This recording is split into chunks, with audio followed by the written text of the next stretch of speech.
संघ और मुसलमान जो सोचा नहीं जा सकता था, लेकिन अब संघ प्रमुख जो है उसकी तरफ भी कदम बढ़ा रहे हैं। एक ने मुझसे पूछा कि क्या बीजेपी उनकी शाखा है?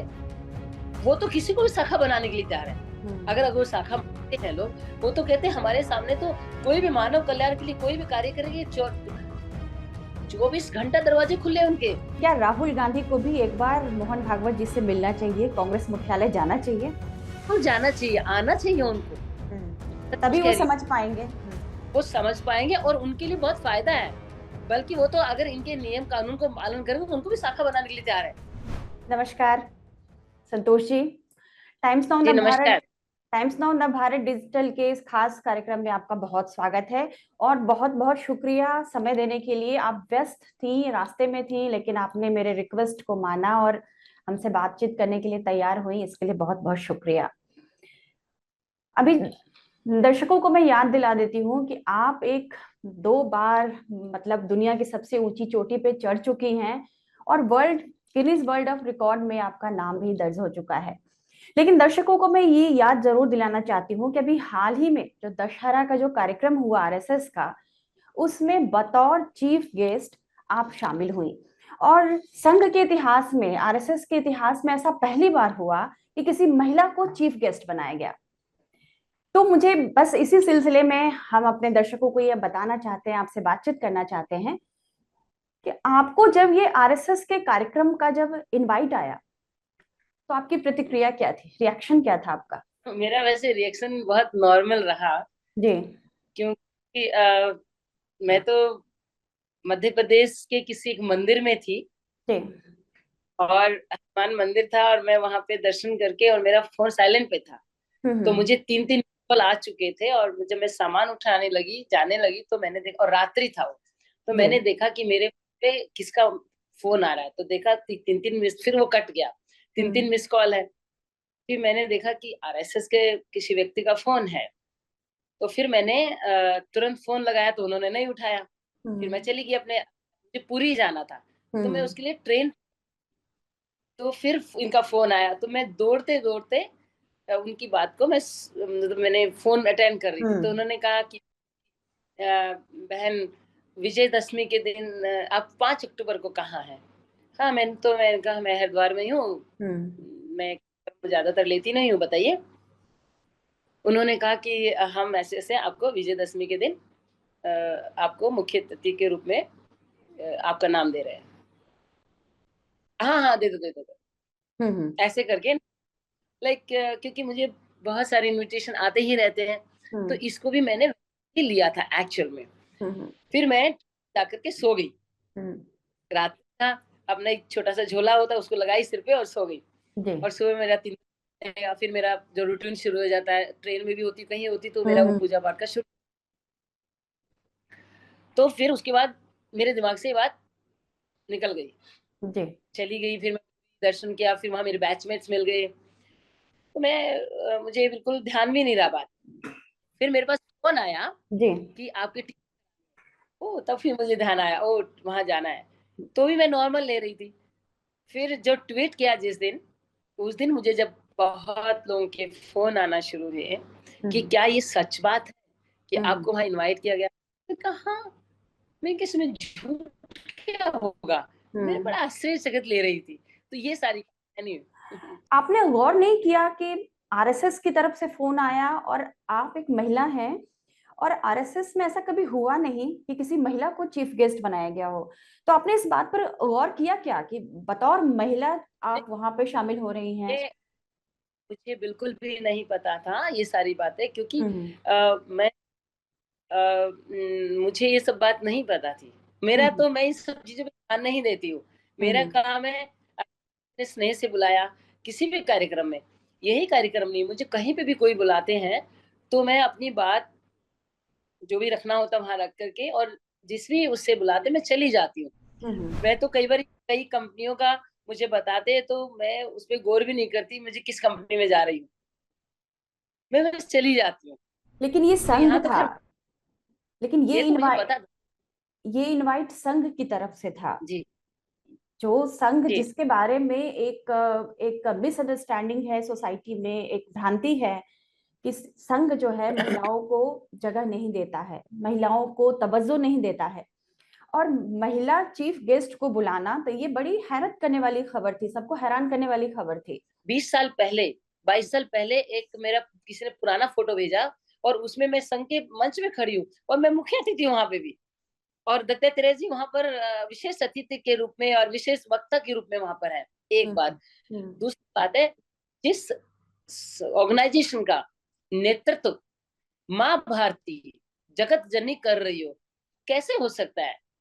दूसरा पॉइंट, वो सनातन संस्कृति को समझते हैं, वह महिला की जिम्मेवारी समझते हैं कि महिला जब उसकी जरूरत होगी तो उसको बाहर निकाला जाएगा। जब ज्यादातर ये जो जो दायित्व है वो किसी संघ ने या समाज ने नहीं दिया, ये दायित्व हमें डायरेक्ट प्रकृति से मिला है। मैं स्वयं एक पुलिस अधिकारी थी और मैंने अपने परिवार का देखरेख करने के लिए, अपने बच्चों की देखरेख करने के लिए मैंने उसे त्याग पत्र दिया, रिटायरमेंट नहीं लिया। बाकायदा मेरी 7 साल, पूरे 8 साल की भी नौकरी नहीं हुई थी और मैंने उसको त्यागा, क्योंकि मैं एक माँ हूँ और मुझे पता है कि मुझे मेरे बच्चों को माँ की जरूरत है। खुद बताइए, आपकी जब एक बच्चा छोटा होता है और जब बच्चा छोटा होता है 2 महीने का या 2 दिन का भी होता है और माँ को अचानक नौकरी पे जाना पड़े, तो उस बच्चे के साथ में कितना अन्याय है, क्योंकि 9 महीने गर्भ में रखा वो बच्चे को और अचानक वो बच्चा का कोई चला जाए, ये एक ये जो रिलेशन है ना माँ और बच्चे का, वो प्रकृति ने दिया है। इसीलिए संघ के बारे में ऐसा कहना कि वो मातृत्व शक्ति को बहुत सम्मान देते हैं, बहुत सम्मान देते हैं, वो कभी भी विरोधी नहीं हो सकते। लेकिन ये धारणा रही है संघ के बारे में कि संघ में महिलाओं के लिए जो उनका जो मेन संगठन है उसमें जगह नहीं मिली महिलाओं को, ये एक धारणा है समाज में। क्या आपको लगता है कि संघ अब उस धारणा को तोड़ने की एक कोशिश कर रहा है, एक उसकी तरफ बढ़ाया गया एक कदम है? देखिए, देश काल परिस्थिति, जैसे देश काल परिस्थितियां होती हैं, वो देख रहे हैं कि हमें समाज में महिलाओं को क्योंकि सभी पूरे समाज में जो विकृति पैदा हो गई है, ठीक है ना, तो हर तरीके से महिलाओं को उनसे उनके साथ बातचीत करेंगी, हमें कैसे सनातन संस्कृति को या हमें जो ईश्वरीय कार्य है, मानव कल्याण के कार्य को कैसे ले जाना है, और महिला तो सबसे बड़ा रोल है उसके अंदर, ठीक है ना। ये एक व्यवस्था, देखिए मैं आज बात को मानती हूँ कि महिला और पुरुष एक साथ काम करे, कोई दिक्कत नहीं है, लेकिन फिर भी एक महिला विंग और पुरुष विंग, ये अच्छा व्यवस्था है, ऐसा मैं समझती हूँ। लेकिन जरूरत पड़ने पर मैं मानती हूँ इस बात को कि हमारे आज मैं खुद एक पुलिस अधिकारी थी पूरे पुरुष में अकेली महिला थी उनके जी। पर मैं बड़ी ईमानदारी से काम लेती थी। मुझे पता है अर्धनारीश्वर का वैसे भी हमारे देश में तो बड़ा ही वही एक संस्कृति है कि पुरुष और नारी का दोनों का एक अलग अलग ड्यूटी बड़ी हुई है काम करने की। तो आप मानती हैं कि अभी जो संघ में जो व्यवस्था है कि राष्ट्र सेविका समिति जो एक महिलाओं का जो एक विंग अलग है, वो ठीक व्यवस्था है, और जो संघ का जो मेन संघ है, जो ऑर्गेनाइजेशन है, उसमें महिलाएं नहीं है, तो आप मानती हैं कि ये ठीक बात है कि महिला और पुरुष दोनों अलग अलग काम करें संगठन में? देखिए, मैं मानती हूँ कि वो ठीक है, लेकिन जरूरत पड़ने पे यदि वे बदलाव करना चाहते हैं तो मैं उसको भी स्वीकार करती हूँ, क्योंकि जैसी परिस्थितियां हमें डिमांड करती है, हम अगर देखिए बहुत ही विनम्र लोग हैं वो लोग, और बहुत ही उनके कुछ सेट्स रूल्स हैं जिसपे फ्लेक्सिबिलिटी की जरूरत नहीं है, क्योंकि प्रकृति के नियम है। लेकिन कुछ नियम है फ्लेक्सिबल भी होते हैं, ऐसा नहीं है। जो मैंने समझा मैं 2 दिन तक उनके साथ रही और पहले मैं उनके संबंध में 1-2 बारी आई हूँ, 2-4 मरतबा जितनी मरतबा आई, तो मैंने उनको पाया कि वो लोग बहुत मातृत्व शक्ति को और महिला को बहुत सम्मान देते हैं। मुझे खुद को कई कार्यक्रम में बुला के बातचीत हुआ है, सम्मान दिया है हमें। संघ के कार्यक्रम में जाने से पहले भी आप उनके विचारों से प्रभावित थी, या इस कार्यक्रम के बाद आप उनके विचार से ज्यादा प्रभावित हुई हैं? नहीं, देखिए मैं पहले भी थी पहले भी मैंने उनके लोगों से, और मुझे बहुत अच्छा लगता था कि राष्ट्र के प्रति और उनका पूरे विश्व के मानव के प्रति कितना शुद्ध उनका वो है, विचार जी। है, और किस तरीके से मेहनत करता है। और मेहनत करने के बाद वह स्वच्छंद है, फ्री है। उन वो एक संगठन है, लेकिन वो एक नियम के अनुसार सब लोग स्वयं सेवक संघ, यानी कि हर प्रचारक जो है ना, वो एक नियम के तहत अपने आप कार्य चलते करता हैं। है, सबका अपना अपना नियम। एक तो ये है। और वहां जाने के बाद मुझे और भी अच्छा लगा कि उनके कितने जब देश परिस्थिति में चाहे वो नेचुरल हैजार्ड्स थे, चाहे सामाजिक समस्याएं थी, चाहे जैसे कोरोना के समय भी, वो लोग हर वक्त, इवन आज से नहीं, मैंने उनकी कुछ ऐसी तस्वीरें देखी पुरानी कि जो हमारा देश बॉर्डर के ऊपर मतलब जब लड़ाई हो रही थी तो कैसे बर्फ हटाने के लिए स्वयं सेवक संघ के लोग गए हैं वहां पर।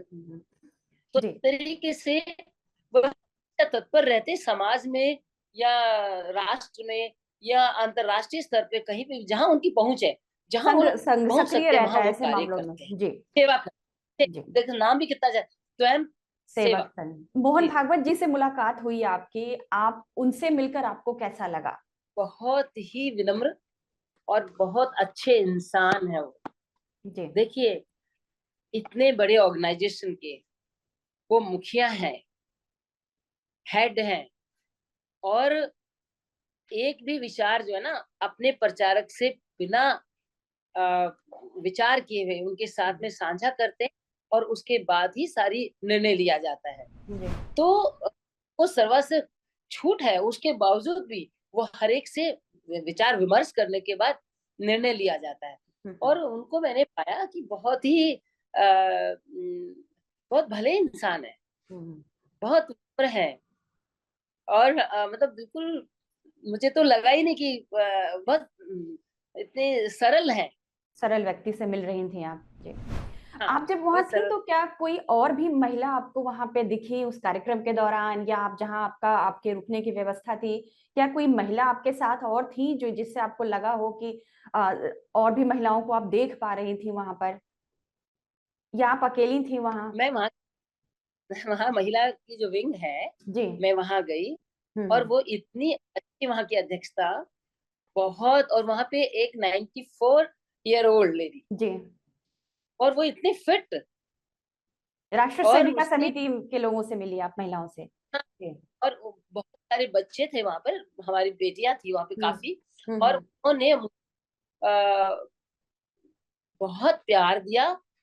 विशेषकर वो महिला ने कहा कि ये आप आपका घर है, आप आएंगी। मतलब इतना अपनापन मैं जी। बता नहीं सकती। हम्म। उनके साथ में जो मुझे भोजन प्राप्त कराया उन्होंने, हम्म। और लगा ही नहीं कि मैं किसी नए व्यक्ति से मिल रही हूँ। मिल रही और हूँ। जहाँ पे मेरे व्यवस्था की गई थी, वो भी एक बहुत प्रचारक है, मुख्य प्रचारक है वहां के, उनके यहाँ पे। और उनके ज्वाइंट फैमिली के बीच में मैं रही। उनकी जो माता जी, वो हम्म। कितनी धार्मिक, पूरा पूरा परिवार ही कितना अच्छे से, देखिए संयुक्त परिवार का जो उनका कॉन्सेप्ट है, हम्म। मैंने अपने परिवार पे भी देखा। मैं जिस परिवार से संबंध रखती हूँ, मैंने वहां पे भी देखा कि किस तरीके से वह मुझे मेरा ख्याल कर रहे हैं। विदाई में क्या क्या मिला आपको? एक्चुअली जनरली मैं लेती नहीं हूँ कुछ भी, लेकिन हम्म। क्योंकि वो इतना भावुक कर दिया था मुझे, जी। क्योंकि मेरा एक है, जनरली कुछ लेती नहीं हूँ किसी से भी। हम्म। मंच में भी मुझे एक हमेशा जो बहुत अच्छा श्रीफल नारियल के साथ में जी। वो जो देते हैं, और वो गोद भराई की रस्म मेरी कई जगह पे की गई। और जी। वस्त्र मैंने साड़ी दिया, और साथ में नारियल और पुस्तक और भी कई छोटे छोटे कई चीजें भेंट दी। तो अच्छा वो लगा एक आपको? कि वो एक अलग, वो भेंट से ज्यादा अच्छा लगा कि वो पारंपरिक जो हमारी परंपराएं हैं, उसको कितना जीवंत तरीके से वो जी रहे हैं। मुसलमानों से बहुत दूरी है रही है बीजेपी की और संघ की, लेकिन हाल ही में मोहन भागवत कुछ मुस्लिम नेताओं से मिले हैं और एक मदरसे में भी वे गए। तो ये माना जा रहा है कि संघ की ये जो कोशिश है, ये भी एक तरह की जो समाज में एक जो भ्रांति है, एक मिसअंडरस्टैंडिंग है कि संघ और मुसलमान जो सोचा नहीं जा सकता था, लेकिन अब संघ प्रमुख जो है उसकी तरफ भी कदम बढ़ा रहे हैं। आप मोहन भागवत जी के इस कदम को, संघ के इस कदम को किस तरह से देखती हैं?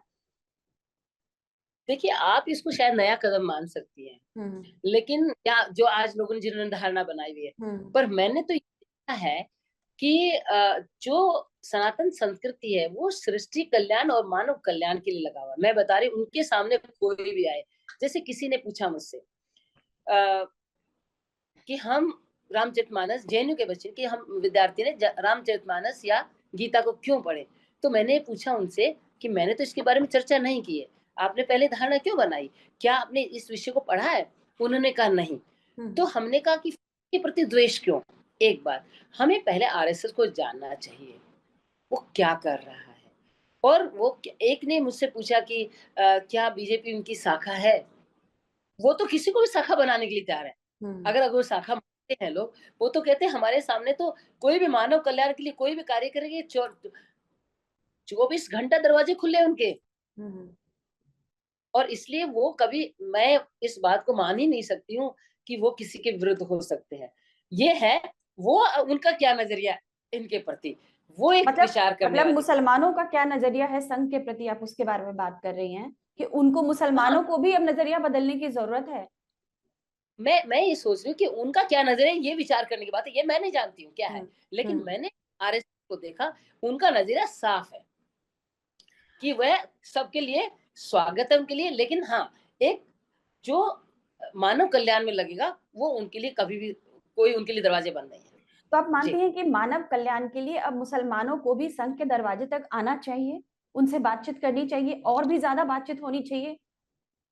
देखिए, मैं तो कहती हूँ अगर कोई एक संघ एकत्रित हो गया है और हम अलग अलग संघ बनाए, तो उससे अच्छा तो एक सब संघ है, वो इतना बड़ा संघ हो गया और वो इतनी अच्छी विचारधारा का है, तो लोगों को, मैंने तो पूरे, केवल भारत के नहीं, पूरे मानव समाज को आग्रह किया है कि वो आए। एंड विशेषकर भारत की इसलिए जिम्मेवारी बन जाती है क्योंकि भारत सनातन संस्कृति यहीं पे जन्मी है और वो उसी के प्रचार में लगा हुआ है, और सनातन संस्कृति का एक सूत्र कार्यक्रम है या एक सूत्र विचार है। अभी हाल ही में केंद्र सरकार ने पीएफआई पर बैन लगाया है, जिस पर आरोप लगे कि टेरर फंडिंग हो रही है, और बहुत भी आरोप उन पर लगे थे। तो कांग्रेस ने कहा कि आरएसएस को भी बैन कर देना चाहिए। आपको क्या लगता है कि कांग्रेस नेताओं का यह बयान, जो जो वो पीएफआई की तुलना जो है वो आरएसएस से कर रहे हैं? देखिए, मैं तुलना की बात मुझे लगता है नहीं करनी चाहिए, number one. Number two is कि अगर आरएसएस को समझना है, इस अर्थ पे जितने भी लोग हैं, कोई भी इनके विषय में बोलने से पहले, मैं हम्म। समझती हूँ उनको आके इनके साथ में देखें और हम्म। इनकी हर चीज को नोट करें और आए, इनके साथ रह के काम करें। मतलब सबसे अच्छा, कांग्रेस नेताओं को जाना चाहिए आरएस संघ मुख्यालय में? मैं तो कांग्रेस क्या, किसी को भी, हम्म। कोई भी हो, मैंने जब इस पृथ्वी पे रहने वाला हर व्यक्ति जो भी इनके विषय में गलत बोलता है, तो मैं कहती हम्म। हूँ उनको कि आना। क्या राहुल गांधी को भी एक बार मोहन भागवत जी से मिलना चाहिए, कांग्रेस मुख्यालय जाना चाहिए? तो जाना चाहिए, आना चाहिए उनको। हम्म। मैं सच तभी वो कह रही हूँ, समझ पाएंगे। वो समझ पाएंगे और उनके लिए बहुत फायदा है। बल्कि वो तो अगर इनके नियम कानून को पालन करेंगे, उनको भी शाखा बनाने के लिए तैयार है। मतलब संघ मतलब कांग्रेस की एक शाखा बना दे? बना लेंगे वो तो, अगर उनके नियमों को पालन करेंगे। मैंने पहले ही बताया, उस विचारधारा में कोई भी चलेगा, वो सभी का स्वागत है। और वो विचारधारा केवल उनकी नहीं है, वो सनातन संस्कृति पूरे विश्व की है, पूरा विश्व कल्याण के लिए है। अगर उस सनातन संस्कृति के जो मैंने खुद जिया है और जी रही हूँ, उसके अंदर मुझे अगर थोड़ा सा भी ऐसा लगता, तो मेरा जैसे व्यक्ति जिसको कोई प्रभावित नहीं कर सकता जल्दी से, आपको पता है, मैं मुझे साधारणतः लोग प्रभावित नहीं करते, हम्म। ये मेरा दोस्त हो सकता है। आप तो मुझे पहले मिली हैं। नहीं, मैं आपसे एक बार और मिल चुकी हूँ जामिया के एक कार्यक्रम में, आपको ठीक, शायद ध्यान नहीं होगा, लेकिन आपने देखा होगा। और हम्म। मैं अगर संघ की विचारधारा की, तो अगर मैं ऐसा सोचती, मैं जामिया जाती नहीं, हम्म। है या नहीं है? सही बात है। मैं, मैं साक्षी हूँ, क्योंकि आप उस कार्यक्रम में थी, मैं भी थी, आप भी थी। और वहां पे हाँ। मैंने बिल्कुल सबके कल्याण की बात की, आपने मेरा वक्तव्य भी अगर ध्यान जी। होगा, बिल्कुल मैंने सबके कल्याण की बात की। तो क्या इसीलिए संतोष जी, अब ये माना जाए कि आप संघ के विचारधारा के प्रचार प्रसार में अब आप जुटेंगी, महिलाओं से मिलेंगी, लोगों को बताएंगी संघ के बारे में, जो लोग गलत सोचते हैं, जो लोग नहीं जानते हैं, अज्ञानता है, उसको दूर करेंगी आप? देखिए, अगर मुझसे, जैसे आपने अभी पूछा, मुझसे 10 लोग पूछेंगे, 1000 लोग पूछेंगे, लाख लोग पूछेंगे, मैं बिल्कुल वो बात को कहूंगी जो सत्य है। जो सच है उसको कहने में मुझे कोई ना अफसोस है, और ना ही मैं किसी से डरती हूँ जी। बहुत बहुत शुक्रिया संतोष जी, टाइम्स नाउ द भारत डिजिटल से बात करने के लिए। बहुत अच्छा लगा, आपने जो संघ के बारे में बहुत नई जानकारियां दी, और उम्मीद है कि ये इंटरव्यू हमारे दर्शकों को पसंद आएगा, और हो सकता है कि आपको इसके बाद और भी प्रतिक्रियाएं मिलेंगी। बिल्कुल, मैं हमेशा आप लोग के तैयार हूँ, कभी भी आप मुझसे बातचीत करेंगे फिर से, और मैं हर हर सवाल का जवाब देने के लिए तैयार हूँ बहुत जी। बहुत धन्यवाद, शुक्रिया।